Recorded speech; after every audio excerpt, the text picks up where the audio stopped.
Mark's just having a nightmare, Benny. It's all good. Well, it was because Ben wasn't there, and I was like, well, wait a minute, I can't see him. This is a panic now. This is not cool. How you doing? Yeah, really well, thanks. Could you not have been in the same room, no? No, they tried to keep us separate.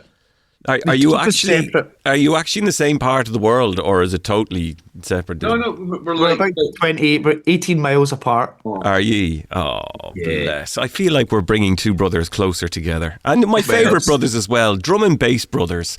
The all important, rhythm section. How the hell are ye? We're doing really well, thanks, Marty. We're home. That's why we're in different rooms. I'm in Glasgow, Ben's down in Fenwick, which is a little bit down the road, but we're home trying to stay warm in the cold winter that we're having, but things are going well. We're in good spirits. Well, I laughed last week. I shouldn't have laughed, but I did laugh last week after the whole monumental mess up that was. And then I was thinking to myself, why didn't you just go to Australia very quickly? Because surely that could have been quite easily organised, could it?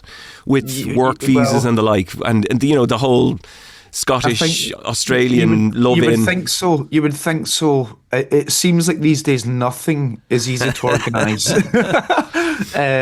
We do have plans to go to Australia, though.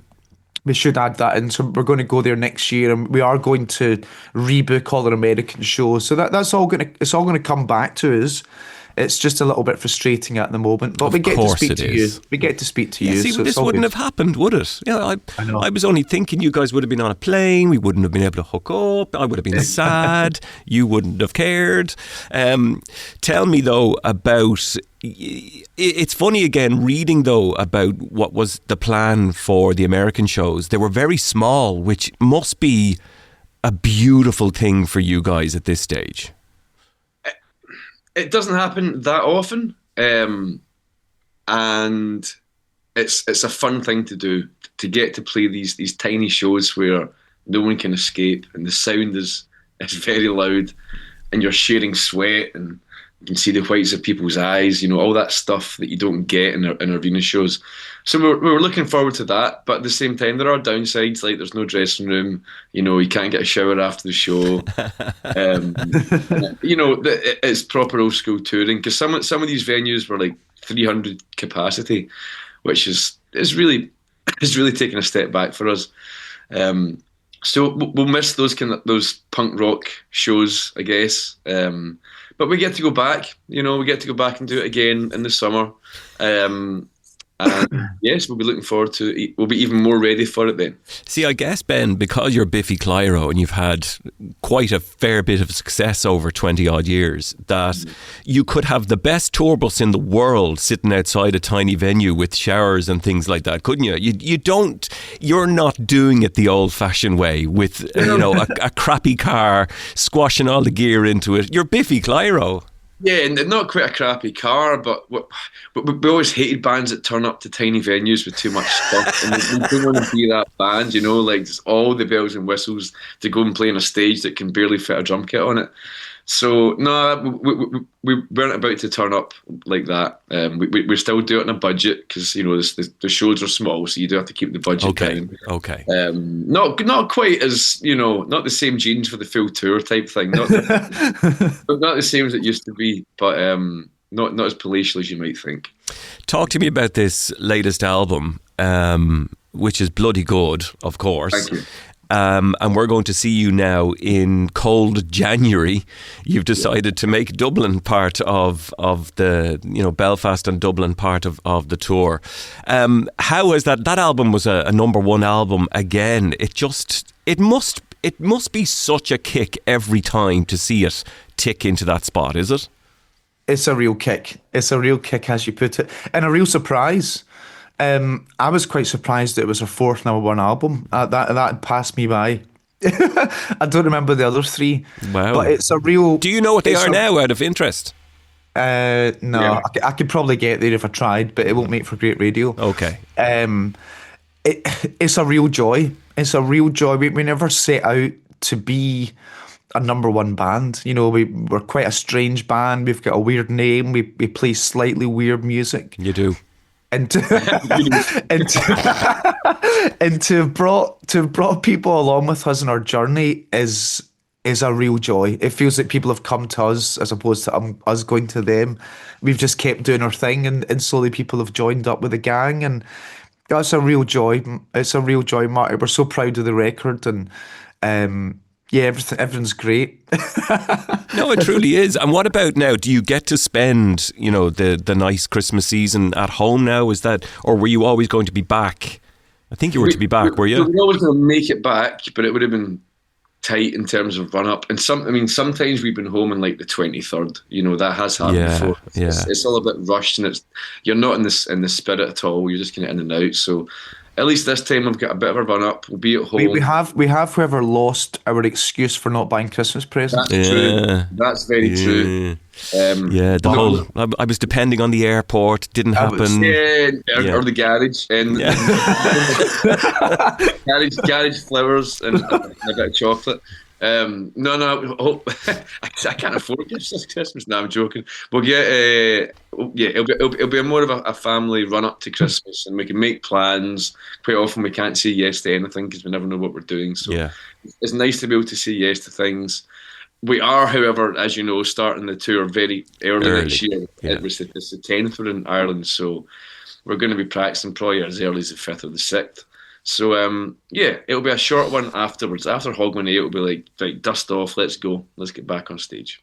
Well, that's interesting because you will go straight back into rehearsal, even though, you've just kind of come off the road recently enough. Is that important for you to keep that burning, the rehearsals?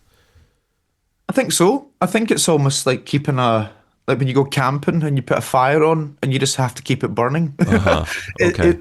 You lose the kind of muscle memory. I mean, it comes back quickly, but especially for Ben, I don't want to make him feel nervous, but playing those drums is such a physical workout. And my hands get sore if I don't play. They get sore if I do play, but you just got to sort of keep it up.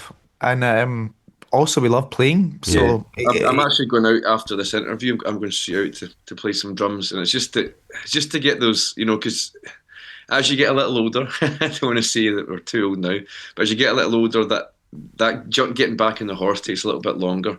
And if you think you're just 25 again and it's all going to come flooding back with no pain and ease of movement, then you're kidding yourself on. So you've got to keep the chops up. What is your go-to now? Do you literally work out rudiments now, or do you put on something, play along to it? What do you do? Bit of both. Rudiments on the drum pad at home, and then I'll go out and I don't really have an acoustic kit set up at home because the neighbours would kill me. So I have to go out to the practice space, which is fine. It's quite close. But when I get out there, that's when I have more fun. Talk to me. Not even picking a song to play, just having fun, Talk to me about recording this album, because you guys did it at Hansa in Germany. Oh my God. Whenever I look at pictures of that place, now, not only weirdly do I think of Bowie, but you cannot help but think about the history of that room beforehand. And there must be ghosts in those rooms, is there? I think there probably are. I mean, they seem quite friendly, but I think there probably are some ghosts. So much history there. As you said, it's when you go down to the basement, they've still got boxes of the bloody wall that used to sit right. It used to sit right outside the front of the studio, and there's some old photos of more or less just the whole place is destitute all around, and it's almost the only building still standing. So it's like this beacon of light standing there. Yeah, it's quite amazing that it survived, and but it's a working place. It's not like you're not like in a museum where you're scared to touch anything or you can't use that. It's a proper working studio, and you can use all the equipment, and it's a nice place to work. You don't feel overawed by the place. We've been very lucky to go to Abbey Road, which was an amazing experience. But the big signs in the hallway: "Do not take pictures," and you're a little bit uptight in the place. And there's something about Hansa. You're like smoking out the window. Yeah. But to be in a place with such history and to be trying to create our own wee bit of history was really, really inspiring. Did you record in that big room? Did you do it all in that big room? The Maestros Hall. We got a chance to. That's not usually used for recording much, but you can. There's still a connection to record in there. There's still a stage box.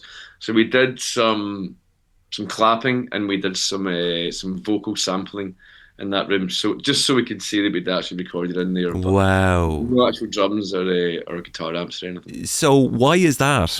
I'm curious myself as to why they don't record in there. It's money. It's money. Honestly. Oh, to rent it. Okay, fair enough. It makes more money as a kind of palatial ceremonial room. People can maybe get married there, or they can I have see. a fancy. Are you serious? It's still used, but it's too expensive for clowns like us to use it. Yeah, totally fair.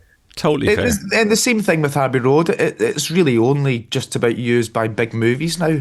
And I suppose it's an indication of how tough it can be, even for the top studios with some of the most famous rooms in the world. They're still not being used to make music. Oh my God, yeah, that says it all, because it's money. All right, tell me about the gig then in January. As I mentioned to you, it could be a cold, wet evening, and why? This is always my favourite question to people who visit from. But mind you, you're from Scotland, so you're well aware what the weather's like. Why would anyone get up off their arses and come out and see ye? Because it's a great way to start the year. It's a great way to come out of your hibernation. I agree. Start the year with a bit of a bang. It's always a depressing time of year, so why not come and listen to our depressing songs, and we'll have some fun together. No, we didn't say depressing. We just said weird. Okay, Weird, yeah. Okay, well, it's a weird time of year, so why not come and listen to some weird music? Yeah, you guys do. And it's a communal vibe. Everyone's invited. I believe there are still tickets available, so everyone can come down, have a great time. You will not be disappointed.